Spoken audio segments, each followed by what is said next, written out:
आपल्यासोबत बोलण्यासाठी मनसे नेते यशवंत किल्लेदार जे आहेत ते TV9 मध्ये स्वागत। आज मनसेने बॅनर लावलेले आहेत, तुम्ही बॅनर लावलेले आहेत आणि त्यावरती अजितदादांचा फोटो आहे आणि कोट आहे। तर बॅनर मधून काय संदेश द्यायचा आहे तुम्हाला, काय सांगाल त्यावर? मुळात तो जो बॅनर आहे ना, त्या बॅनर मध्ये अजितदादाच नुसत्यांचं नाहीये, तर तिथे जवळजवळ एक 17-18 लोकांचं आम्ही कोट टाकलेलं आहे। जे आम्ही गेले 2-2.5 महिने हिंदी सक्ती विरुद्ध जे आम्ही भूमिका घेतलेली आहे किंवा त्याच्या विरुद्ध जे आम्ही छोटी मोठी आंदोलनं करतोय, राज ठाकरे साहेबांची त्याच्या मागची जी भूमिका आहे, त्या भूमिकेला समाजातील विविध घटकातून जो काही प्रतिसाद मिळतोय, ज्या काही प्रतिक्रिया येत आहेत, ज्या काही प्रतिष्ठित जे घटकांमधले जे प्रतिष्ठित लोक आहेत त्यांच्या प्रतिक्रिया येत आहेत, अशा लोकांच्या प्रतिक्रिया त्यांच्या फोटोसह आम्ही टाकलेल्या आहेत। त्याच्यामध्ये अजितदादांनीही त्या दिवशी तो कोट केला होता आणि तो कोट त्यांचा हा सकारात्मक आणि प्रतिसादाचा होता, म्हणून तो टाकला। तेवढाच त्याच्या मागचा उद्देश आहे, बाकी काय नाही। म्हणजे साधारण मी तुम्हाला वाचून दाखवतो, माझ्याकडे ती नावही आहेत की ज्यांचं कोट आपण तिकडे टाकलेला आहे।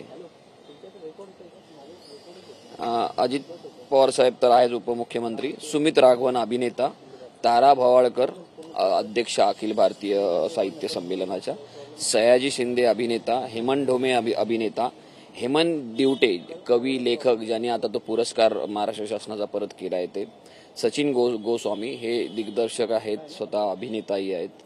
त्याचबरोबर समीर चौगुले अभिनेता, मकरंद अनासपुरे अभिनेता, गणेश देवी भाषा व शिक्षण तज्ज्ञ, सुधीर रसाळ ज्येष्ठ समीक्षक, सायली राजाध्यक्ष उद्योजिका व लेखिका, मिथिला सुभाष संवाद लेखिका आणि चिन्मयी सुमित अभिनेत्री, आणि साधारण मला वाटतं निखिल वागळे आहेत, त्यांनीही त्याच्यावर कोट केले, पत्रकार आहेत। पुन्हा हेमंत देसाई आहेत, त्यांचंही आहे, वैभव जोशी आहेत, किंवा प्राजक्ता हनामर आहेत।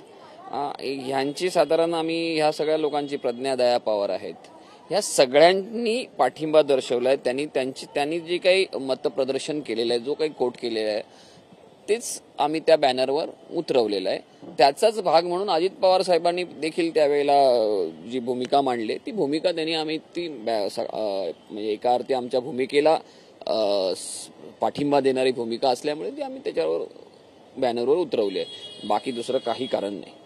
मोर्चा आहे, भरपूर तयारी चालू आहे मनसेच्या वतीनं, काय आता कोणाला आमंत्रण देणार? उद्धव ठाकरे तर सहभागी होत असे, आणखी कोण राजकीय नेते आहेत सिनेसृष्टी?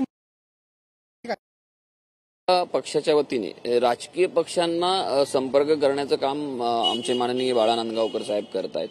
त्यांनी सर्वच पक्षांच्या, अगदी तळागाळातल्या, अगदी मेटेताईंचा पक्ष आहे किंवा ते आपले अमरावतीचे आमदार त्यांचा पक्ष, बच्चू कडू, ह्या सगळ्या अगदी छोट्या पक्षाच्या प्रमुखांना नांदगावकर साहेब संपर्कात आहेत। अनेकांनी त्यांना सकारात्मक प्रतिसाद दिलेला आहे। कालच शरद पवार साहेबांनी पत्रक काढलेलं आहे किंवा काँग्रेसही काढत आहे, उद्धवजींनी देखील पाठिंबा दिलेला आहे।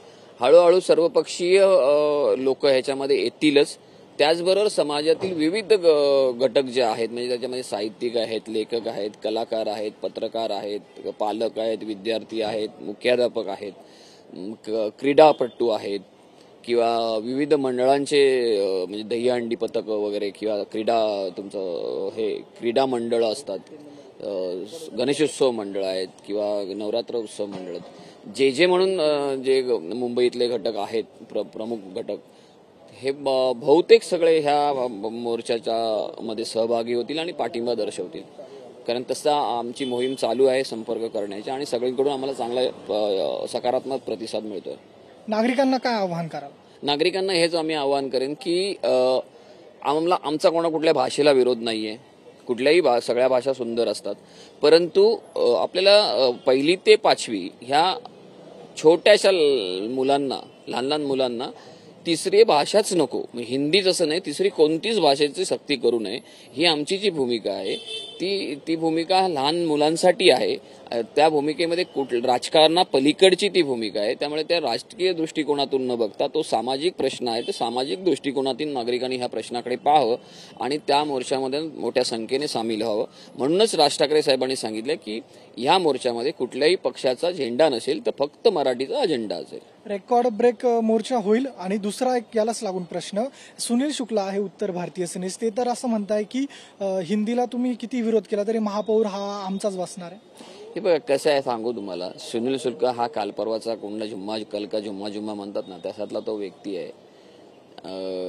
त्याला त्याच्या उत्तर भारतीय लोकांचा तरी प्रतिसाद आहे का, समर्थन आहे का? कोण? तू स्वतःला एक उत्तर भारतीय नेता स्वतःचाच घोषित केलेला आहे, स्वयंघोषित आहे तो. उत्तर भारतीय लोकांनी ते त्याला ती पदवी द्यायला हवी ना. त्यामुळे अशा लोकांकडे किती गांभीर्याने पाहायचं. दुसरी गोष्ट अशी आहे की त्यांनी काही जी काही आखाडेवारी सांगितली, एवढे उत्तर भारतीय आहेत तेवढे उत्तर भारतीय आहेत, हे काय आज आले का अचानक? गेले अनेक वर्ष आहेत. मग इतक्या वर्षात महापौर का नाही बसला? त्यामुळे कसं आहे की एक मूर्खाच्या नंदनवनात रमणारे ही लोक जे आहेत यांच्याकडे गांभीर्याने न पाहिलेलं बरं. धन्यवाद, तुम्ही आमच्याशी बातचीत केली. आपल्यासोबत होते यशवंत किल्लेदारजी. कॅमेरा पर्सन रोहन पवारसह मिरुती गणकवार, TV9 मराठी, मुंबई.